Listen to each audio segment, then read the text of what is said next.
Hello, dear students. Today we will start new point, quantitative aspects of electrolysis. Quantity म्हणजे तुम्हाला माहित आहे, how much amount of substance deposited at the respective electrode when we pass certain amount of electricity through the electrolytic solution. Suppose एखादी electrolytic solution आहे, त्याच्यामध्ये काही current किंवा काही अमाऊंटची इलेक्ट्रिसिटी तुम्ही पास केलात 1 कुलम, तर किती सबस्टन्स डिपॉझिट होईल त्या रेस्पेक्टिव्ह इलेक्ट्रोडवर हे आपल्याला इथे बघायचं आहे. मागच्या लेक्चरमध्ये आपण इलेक्ट्रोलायसिस ऑफ डिफरंट इलेक्ट्रोलाइट बघितले, मोल्टन इलेक्ट्रोलाइट पण बघितलेत, ॲक्वियस सोल्युशन ऑफ इलेक्ट्रोलाइट पण बघितले by using inert electrode. Okay, तर electrolysis of different electrolytic solution by using active electrode आपण नंतर बघूयात. एखादी घेऊन मी तुम्हाला हे करतोय. ओके, त्याच्या अगोदर आपण हा पॉईंट बघूयात. ओके, इनर्ट इलेक्ट्रोड यूज करून आपण इलेक्ट्रोलायसिस बघितले. ॲक्टिव्हचं म्हणजे इलेक्ट्रोड जर रिॲक्ट होत असेल तर इलेक्ट्रोलायसिस कसं होतं आपण ते बघूयात. हा पॉईंट स्टार्ट करण्याच्या अगोदर मी एक क्वेश्चन घेतोय. आत्ताच्या 2020च्या नीट एक्झामला विचारलेला क्वेश्चन आहे इलेक्ट्रोकेमिस्ट्रीवरती आणि या पॉईंटवरती इलेक्ट्रोलायसिसवरती. बघा क्वेश्चन काय आहे. क्वेश्चन आहे on electrolysis of a dilute sulphuric acid using platinum electrode the product obtained at anode will be. त्याचे ऑप्शन आहेत ऑक्सिजन गॅस, ऑप्शन ए आहे ऑक्सिजन गॅस, ऑप्शन बी आहे H2S गॅस, ऑप्शन सी आहे SO2 gas, option D आहे hydrogen gas. Question काय विचारला, on electrolysis of dilute sulphuric acid by using platinum electrode the product obtained at anode will be. जर dilute sulphuric ऍसिडचे electrolysis केलं म्हणजे water आहेच त्याच्यामध्ये, तर एनोड वरती कोणता प्रोडक्ट येतो विचार. आता इलेक्ट्रोलायसिस मी तुम्हाला हा क्वेश्चन होमवर्कला दिला बघा. मग एनोड कडे कोण अट्रॅक्ट होतं, negatively charge ion will attract towards anode. आता डायल्यूट सल्फ्युरिक ऍसिड आहे म्हणजे त्याच्यामध्ये कोणते आयन असणार आहेत, सल्फ्युरिक ऍसिडचे आयन्स कोणते असतील, H2SO4 चे H+, 2H+, plus SO4 2-. वॉटरचे ion कोणते असतील H+, OH-, म्हणजे पॉझिटिव्हली चार्ज आयन फक्त H+ आहेत, निगेटिव्हली चार्ज आयन कोणते आहेत SO4 2- आणि OH- आयन आहेत. बरोबर आहे.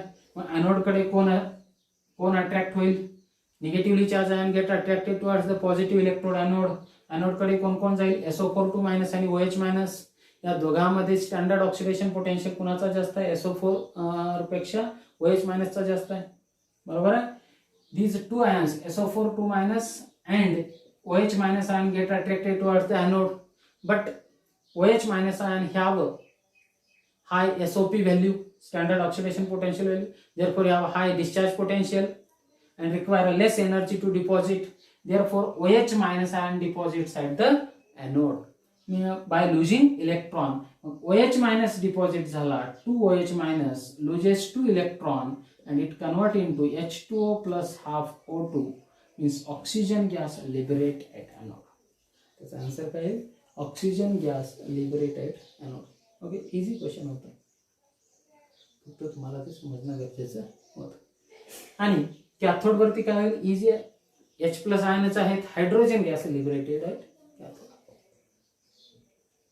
Bye electrolysis of dilute sulphuric acid. Okay, anode वरती विचारले म्हणून हे आन्सर करेक्ट होतं. ओके, हा असा क्वेश्चन होता. ठीक आहे, तर आपण आपल्या मेन पॉइंट कडे येऊयात, क्वांटिटेटिव्ह एस्पेक्ट्स ऑफ इलेक्ट्रोलायसिस.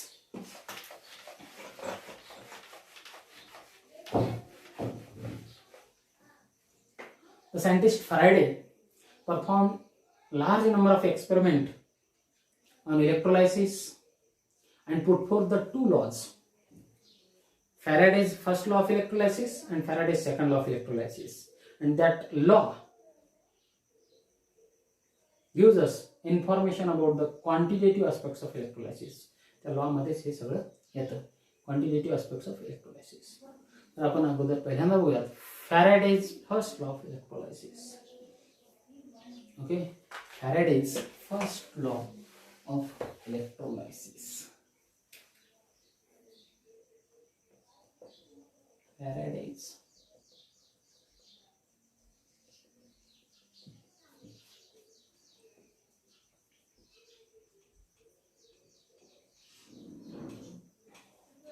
आता लक्षात घ्या, फॅरेडेने काय सांगितलं, the amount of substance deposited और लिबरेटेड ॲट एनी इलेक्ट्रोड.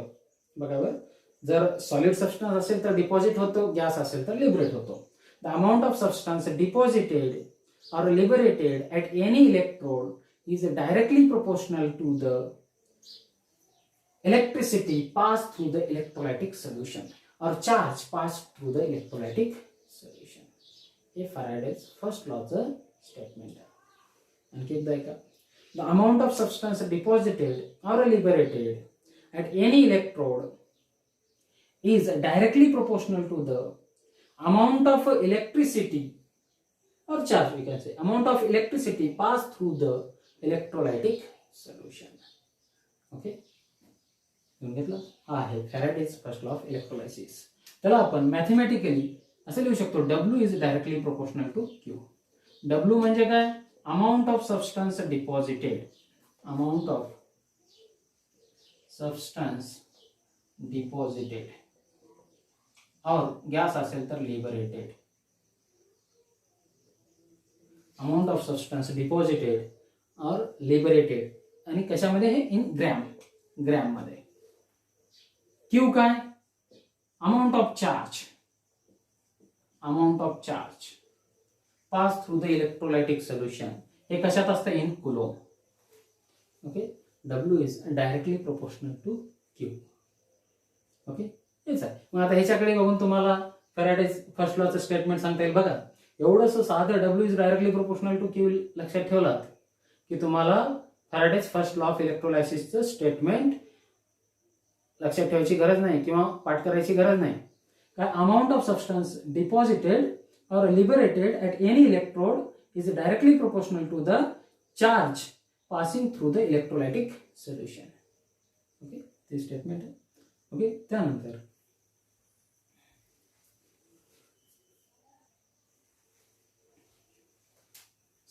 बघा, W is directly proportional to Q हे मॅथमॅटिकल इक्वेशन आहे फॅराडेज फर्स्ट लॉ ऑफ इलेक्ट्रोलायसिसचं. मग जेव्हा आपण प्रोपोर्शनॅलिटी साइन काढतो तेव्हा तिथे काय घ्यावा लागतो, कॉन्स्टंट घ्यावा लागतो, प्रोपोर्शनॅलिटी कॉन्स्टंट.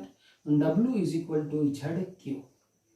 Z काय, तर proportionality constant. Z is proportionality constant. काय आहे, प्रोपोर्शनॅलिटी कॉन्स्टंट. यालाच बोलतात इलेक्ट्रोकेमिकल इक्विव्हॅलंट. Z काय, इलेक्ट्रोकेमिकल इक्विव्हॅलंट. त्याची डेफिनेशन मी पुढे सांगतो. Z लाच काय बोलतात, इलेक्ट्रोकेमिकल इक्विव्हॅलंट. आणि इथे proportionality constant W is equal to ZQ. ओके, मग त्यानंतर Q बरोबर काय असतं, Q charge is equal to I into T. Q म्हणजे is equal to I into T. बरोबर आहे. आता Q चार्ज और electricity pass through the solution, ते कशात मोजतात, कुलोम. आता कुलोम काय, it is the coulomb. 1 coulomb म्हणजे किती असतं बघा, एखादी सोल्युशन आहे किंवा एखाद्या पॉइंट मधून when 1 ampere current passing through a certain point for 1 second, that is the 1 coulomb. Suppose एखाद्या पॉइंट मधनं 1 एम्पियरचा करंट 1 सेकंदासाठी पास केला तर that is the 1 coulomb. When 1 ampere current passing through the certain point or certain solution for 1 second, then it is equal to 1 coulomb. ते किती असतं, 1 coulomb. Okay, तर Q amount of electricity आहे और charge passing through the solution आहे. Q is equal to I into T. त्याची value इथे ठेवली आपण तर काय होतं, तुमच्याकडे formula W is equal to Z into I into T. Okay, electrochemical equivalent तो कॉन्स्टंट आहे. I current in ampere, T time in second, W तर तुम्हाला माहिती आहे मास ऑफ सबस्टन्स डिपॉझिटेड. आता लक्षात केलेलं असाल, मग जेव्हा 1 ampere current passing through the solution, electrolytic solution for 1 second, then W is equal to Z into 1 into 1 म्हणजे W is equal to Z. म्हणजे तुम्हाला Z ची डेफिनेशन आता करता येईल 1 into 1. When 1 ampere current passing through the electrolytic solution for 1 second, then W is equal to Z. म्हणजे the mass of substance deposited or gas liberated at the respective electrode when 1 ampere current passing through the electrolytic solution for 1 second is called as electrochemical equivalent Z. Z ची definition लक्षात आली. W is equal to Z आलं इथं. मग Z म्हणजे electrochemical equivalent, त्याची value कुणा इतकी असेल, W इतकी असेल. कधी पण जेव्हा 1 एम्पियर करंट 1 सेकंदासाठी त्या इलेक्ट्रोलायटिक सोल्युशन मधनं पास केला आणि त्यावेळी जेवढा सबस्टन्स डिपॉझिट झाला त्याची व्हॅल्यू कुणा बरोबर असते, Z. Then electrochemical equivalent Z is defined as Z ची डेफिनेशन काय होईल, when 1 ampere current passing through the electrolytic solution for 1 second, then mass of substance deposited or gas liberated at the respective electrode is called as electrochemical equivalent. त्याला बोलतो आपण electrochemical equivalent. ठीक आहे. बघा इथे फॉर्म्युले W is equal to ZQ अगोदर केलेला, हे पण लक्षात ठेवा. W is equal to ZIT, but Z is equal to Z म्हणजे electrochemical equivalent. Z is equal to E upon F. E काय, equivalent mass of that element which deposit at the respective electrode. ही equivalent mass आहे. F Faraday आहे, 1 Faraday charge, 1 Faraday charge. मग Z is equal to E plus F आहे. Therefore W is equal to E upon F into I into T. हे आपल्याला लिहिता येईल. हा पण फॉर्म्युला कधी कधी तुम्हाला यूज करावा लागेल. किंवा W is equal to E upon F into Q लिहिता येईल. यस, I into T म्हणजे I into T म्हणजेच Q. हे पण फॉर्म्युला तुम्हाला, हे 2 फॉर्म्युले सगळे लक्षात ठेवायचे. राहतील लक्षात. फक्त फॅराडेज फर्स्ट लॉचं स्टेटमेंट आणि मॅथमॅटिकल इक्वेशन लक्षात आलं की सगळं लक्षात राहील. W is directly proportional to Q. Proportionality sign काढला, Z घेतला. W is equal to ZQ. Q च्या ठिकाणी I into T ठेवलं. W is equal to ZIT. Z ची व्हॅल्यू कशाबरोबर असते, E अपॉन F. E म्हणजे काय, equivalent mass of substance. F म्हणजे 1 फरायडे. ओके, हे फॉर्म्युले सगळे लक्षात आले तुम्हाला. हे फॉर्म्युले लिहून घ्यात. आता 1 फरायडे म्हणजे किती असतं, काही जणांना तुम्हाला फिजिक्स मध्ये शिकून व्हॅल्यू माहिती असेल. 1 फरायडे म्हणजे किती असतं, 96,500 कुलोम मीन्स 1 फरायडे. लक्षात घ्या, 1 फरायडे इज इक्वल टू 96,500 कुलोम. हे आलं कुठून, तर बघा ही व्हॅल्यू लक्षात ठेवा. हे आलं कुठून, तर 1 फरायडे चार्ज म्हणजे किती असतो, charge present on 1 mole of electron. किती, charge present on 1 mole of electrons. 1 मोल इलेक्ट्रॉन म्हणजे किती असतील, 6.023 इंटू 10⁻23. एवढ्या इलेक्ट्रॉन वरती जेवढा चार्ज असतो त्यालाच बोलतात 1 फरायडे चार्ज.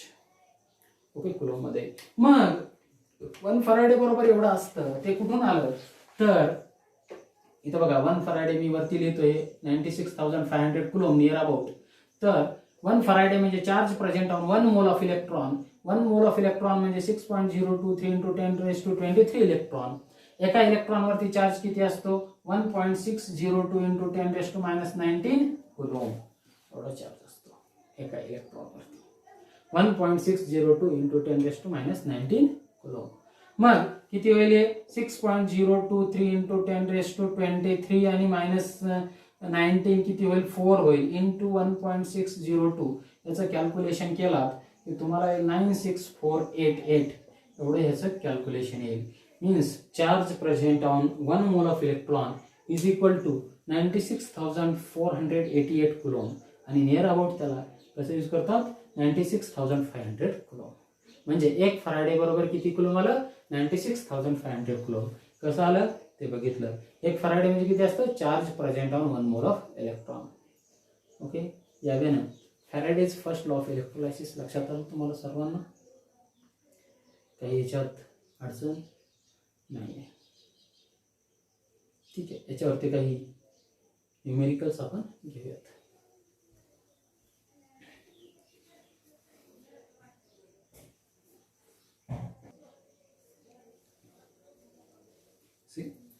बघा हा एक न्यूमेरिकल आहे. A solution of copper sulfate is electrolyzed for 10 minutes with a current of 1.5 ampere. What is the mass of copper deposited at the cathode? Okay, बघा सरळ सरळ क्वेश्चन आहे. काय म्हणतंय, current I is equal to किती आहे, 1.5 ampere आहे. T time किती आहे, 10 मिनिट्स. 10 मिनिट्स म्हणजे सेकंद किती होतात, 10 into 60 600 सेकंद. Okay, what is the mass of copper deposited, W काढायचे तुम्हाला. आता तुमच्याकडे फॉर्म्युला आहे W is equal to Z आहे. पण झेड तुम्हाला माहिती नाही किंवा झेड काढण्यासाठी इक्विव्हॅलंट वेट पण दिलं नाही कॉपरचं. ओके, दिलं असेल तर तुम्ही W is equal to E by F into I into T फॉर्म्युल्यानं काढू शकला असतात. ओके, इक्विव्हॅलंट वेट अपॉन फरायडेची 1 फरायडेची व्हॅल्यू 96,500 इंटू आय आहे तुमच्याकडे, टी टाइम आहे, त्यावेळेला काढू शकला असतात. ठीक आहे, प्रत्येक वेळेस असं काढता येईल फॉर्म्युल्यानं, असं पण नाही. न्यूमेरिकल वाचायचं, कुठल्या वेने काढायचे. दुसरा एक वे आहे स्टायकोमेट्रीचा, by determining the number of moles of copper deposited, त्यानंतर आपण मास काढू शकतो. बरोबर आहे, ते मी सांगेन. इथं तुम्हाला झेड दिलं नाही. जर इक्विव्हॅलंट मास दिलं असतं कॉपरचं, आता Cu2+ आहे, जर अटॉमिक मास माहिती असेल तर तुम्ही इक्विव्हॅलंट मास पण काढू शकता, तसा काही विषय नाही. आणि इक्विव्हॅलंट मास काढलं की E by F into I into T ते पण फॉर्म्युला काढू शकता. आता इथं कॉपर सल्फेटमध्ये कॉपरचं इक्विव्हॅलंट मास कसं काढता येईल तुम्हाला, इक्विव्हॅलंट मास ऑफ कॉपर सल्फेटमध्ये सी वरती किती चार्जेस आहेत, 2, atomic mass upon 2. Atomic mass कॉपरचं किती असतं, 63.5 अपॉन 2 किती होतं ते, 2 3 6, ओके, 2 1 2, 7 5, 31.75 हे होतं इक्विव्हॅलंट मास ऑफ कॉपर. ठीक आहे, इक्विव्हॅलंट मास काढलं 31.75. ओके, मग आता तुम्ही फॉर्म्युला ठेवून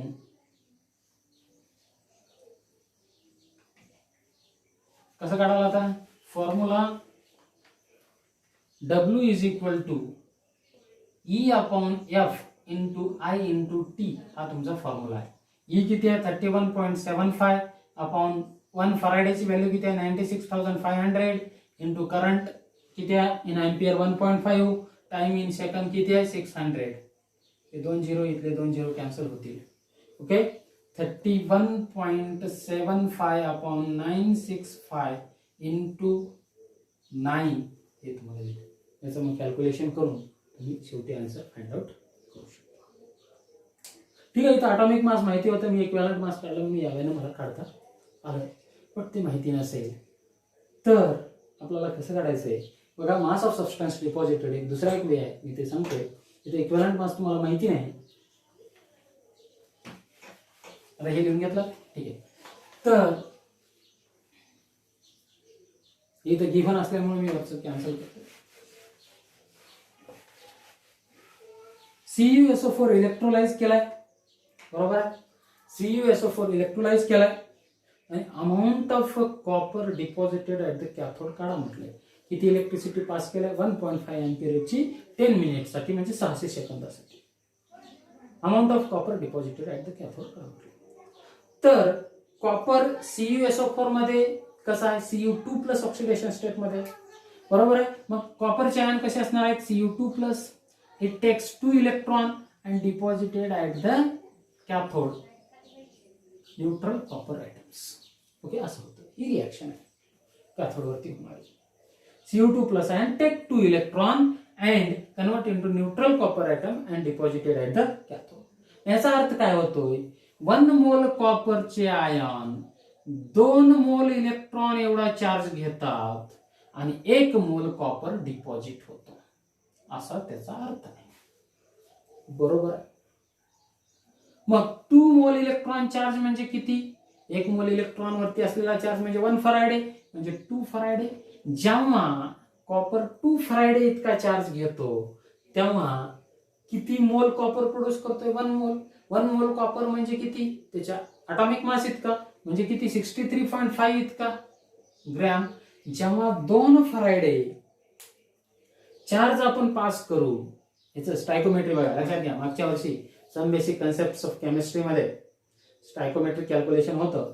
तर या इक्वेशन वरून आपल्याला काय समजतं, जेव्हा 1 मोल, इथे स्टायकोमेट्रिक कोएफिशियंट काही नाही म्हणजे काय असतं 1 मोल, इथं 2 इलेक्ट्रॉन इतका चार्ज, 2 मोल इलेक्ट्रॉन इतका चार्ज घेतल्यानंतर 1 मोल कॉपरचे आयन काय करतात, 1 मोल कॉपर डिपॉझिट करतात. 1 मोल कॉपर डिपॉझिट करतात म्हणजे किती ग्रॅम कॉपर होतो तो 63.5 ग्रॅम.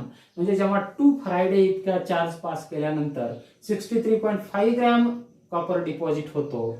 आता 2 फॅराडे म्हणजे किती कुलोम बघा, 2 into 96,500 कुलोम इतका चार्ज पास केल्यानंतर किती होतं कॉपर डिपॉझिट, 63.5 ग्रॅम. म्हणजे एवढा चार्ज पास केल्यानंतर. आता इथे चार्ज किती आहे कुलोम मध्ये, 600 into 1.5. Okay, Q is equal to I into T.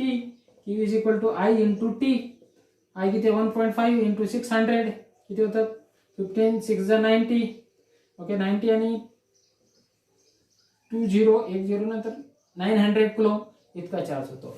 इतका चार्ज पास केल्यानंतर 2 फॅराडे किती कॉपर डिपॉझिट होतो, 63.5 ग्रॅम कॉपर डिपॉझिट होतो. तर 900 कुलोम कुठून आलं, I into T वरून काढलं इथं आपण. 900 कुलोम चार्ज पास केल्यानंतर किती कॉपर डिपॉझिट होईल, 900 ला किती, क्रॉस मल्टिप्लिकेशन करा. 900 into 63.5 अपॉन 2 into 96,500. हे 2 0 कॅन्सल झाले, त्याला एक केलं 4.5 आलं.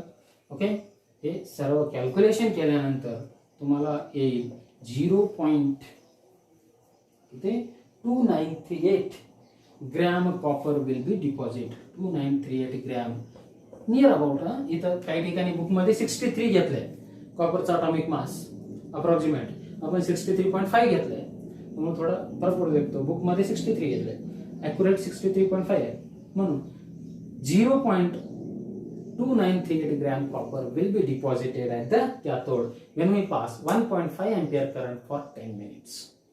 ओके, यावेळेला करा किंवा त्यावेळेला करा, तुम्हाला सेम आन्सर येईल. ओके, इक्विव्हॅलंट मास दिले नसेल तर यावेळेला काढता आलं पाहिजे. बघा, हे महत्त्वाचं लक्षात ठेवा.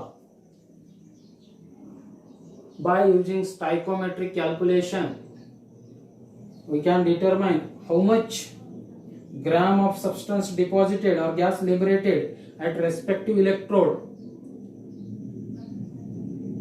by passing the 1 Faraday, 2 Faraday electricity or 3 Faraday. किंवा 1 मोल 2 मोल कॉपर डिपॉझिट होण्यासाठी किती फॅराडे इलेक्ट्रिसिटी पास करावी लागते हे पण तुम्हाला याच्यावरून समजतं.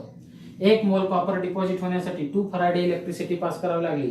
2 मोल कॉपर डिपॉझिट होण्यासाठी किती करावे लागेल, 4 फॅराडे. ओके, त्यावेळेला हे पण आलं लक्षात. त्यानंतर याच्यासारखेच आणखी काही घेऊयात.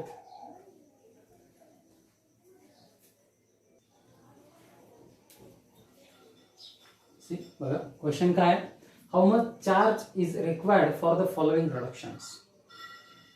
रिडक्शन म्हणजे गेन ऑफ इलेक्ट्रॉन, तुम्हाला माहिती आहे. मग किती चार्ज लागतो असं विचारलंय. 1 mole of Al3+ ion converted to Al, how much charge is required to produce 1 mole aluminum from Al3+ ions. 1 मोल अल्युमिनियम डिपॉझिट होण्यासाठी किती चार्ज लागेल. तर आता इथे तुम्हाला रिएक्शन्स लिहावे लागेल. Al3+ takes 3 electron and convert into Al solid. जेव्हा 1 मोल Al3+ ion रेड्यूस होतील तेव्हा 3 मोल इलेक्ट्रॉन इतका चार्ज पास केल्यानंतर, 3 मोल इलेक्ट्रॉन म्हणजे 3 फॅराडे चार्ज पास केल्यानंतर तेव्हा 1 मोल अल्युमिनियम डिपॉझिट होईल. इथे काही कोएफिशिएंट नाही म्हणजे 1 आहे, इथे 3 म्हणजे 3 फॅराडे इतका चार्ज लागेल कशासाठी, Al3+2 Al रेड्यूस होण्यासाठी. येते लक्षात. ते इक्वेशन तुम्ही लिहिलात की तुम्हाला तिथे समजून येईल. 3 फॅराडे चार्ज लागतो. 3 फॅराडे म्हणजे किती कुलोम, 3 into 96,500 कुलोम इतका चार्ज लागेल जर कुलोम मध्ये पण विचारलं तर, to reduce the 1 mole of Al3+ ion to Al. आता सपोज बघा काय विचारेल तुम्हाला की how much aluminium will be deposited when we pass 6 Faraday of charge through the Al2O3 solution किंवा कोणत्याही इलेक्ट्रोलाइटचं अल्युमिनियमचं इलेक्ट्रोलाइट देईल आणि ते सोल्युशन देईल. 6 फॅराडे पास केल्यानंतर 2 मोल अल्युमिनियम डिपॉझिट होईल. 1 मोल अल्युमिनियम म्हणजे किती 27 ग्रॅम, कारण त्याचं ॲटॉमिक मास 27 आहे अल्युमिनियमचं. 2 मोल डिपॉझिट होईल म्हणजे 54 ग्रॅम. जेव्हा 6 फॅराडे चार्ज पास करू आपण तेव्हा किती होईल 54 ग्रॅम अल्युमिनियम डिपॉझिट होईल. ओके, काढता येईल यावेळेला तुम्हाला करता येतं. हे इक्वेशन कसं लिहिलं मी समजलं. ओके, Al3 प्लसचा Al होण्यासाठी 3 इलेक्ट्रॉन गेन करावे लागतात. आणि त्या इक्वेशनवरनं मला काय समजलं, जेव्हा Al3 प्लस आयनमध्ये 3 फॅराडे चार्ज पास करू आपण त्यावेळेस 1 मोल अल्युमिनियम डिपॉझिट होईल.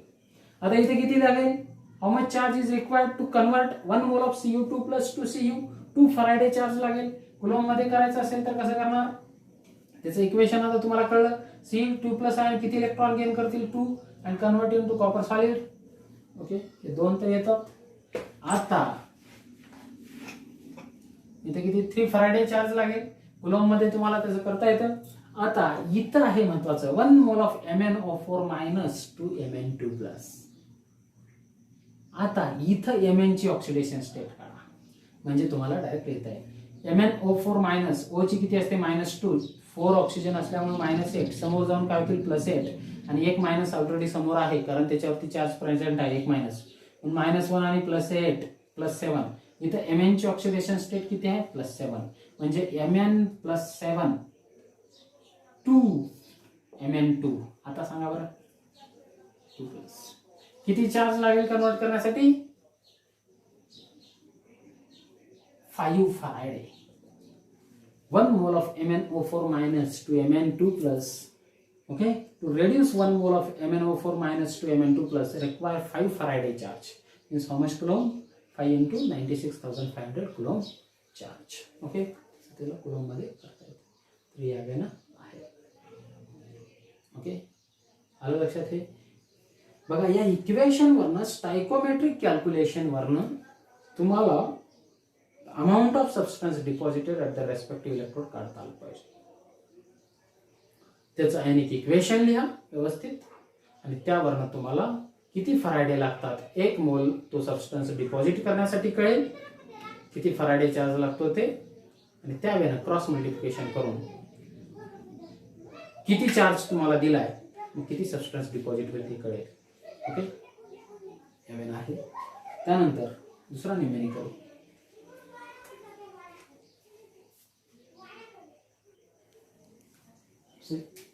a question: how much electricity is required in terms of Faraday to produce 20 gram of calcium from molten CaCl2, calcium chloride. आता बघा 20 ग्रॅम कॅल्शियम डिपॉझिट करण्यासाठी किती चार्ज पास करावा लागेल असं त्यांनी विचारले. कॅल्शियम क्लोराइड मध्ये कॅल्शियमचं कुठल्या ऑक्सिडेशन स्टेट काय, ऑक्सिडेशन नंबर काय, तर Ca2+ आणि 2 क्लोरीन. CaCl2 डिसोसिएट झाला की काय फॉर्म करतो Ca2+ + 2Cl-. मग Ca2+ काय करेल 2 इलेक्ट्रॉन गेन करेल आणि काय फॉर्म करेल कॅल्शियम सॉलिड. आता याच्यावरून काय लक्षात येतं तुम्हाला, 1 मोल जे कॅल्शियमचे आयन आहेत त्याच्यामधनं 2 मोल इलेक्ट्रॉन इतका चार्ज पास केला म्हणजे 2 फॅराडे चार्ज पास केला की 1 मोल कॅल्शियम डिपॉझिट होतो. हे आपल्याला या इक्वेशन वरनं किंवा बॅलन्स केमिकल इक्वेशन वरनं लक्षात येतं. या इक्वेशन वरनं म्हणजे 2 फॅराडे चार्ज पास केला की 1 मोल कॅल्शियम डिपॉझिट होतो. 1 मोल कॅल्शियम म्हणजे किती, कॅल्शियमचा ॲटॉमिक मास आहे 40 म्हणजे 2 फॅराडे चार्ज पास केला की 40 ग्रॅम कॅल्शियम काय होतो डिपॉझिट होतो. मग 20 ग्रॅम कॅल्शियम डिपॉझिट होण्यासाठी किती फॅराडे चार्ज पास करावा लागेल, सरळ सरळ 1 फॅराडे, क्रॉस मल्टिप्लिकेशन करण्याची पण गरज नाही. म्हणून 1 Faraday charge requires to produce 20 gram calcium from molten CaCl2. किती लागेल 1 फॅराडे आणि ते कुलॉमच्या बाबतीत किती होईल 96,500 कुलॉम. अवघड आहे तर त्यावेळेला तुम्ही काढू शकता. ओके, फक्त त्याचं ऑक्सिडेशन स्टेट त्याच्यामध्ये किती असेल ते तुम्हाला फाइंड आउट करता आले. ओके, ठीक आहे. देन एक मी तुम्हाला घरी करण्यासाठी देतोय, ते तुम्ही करायचं.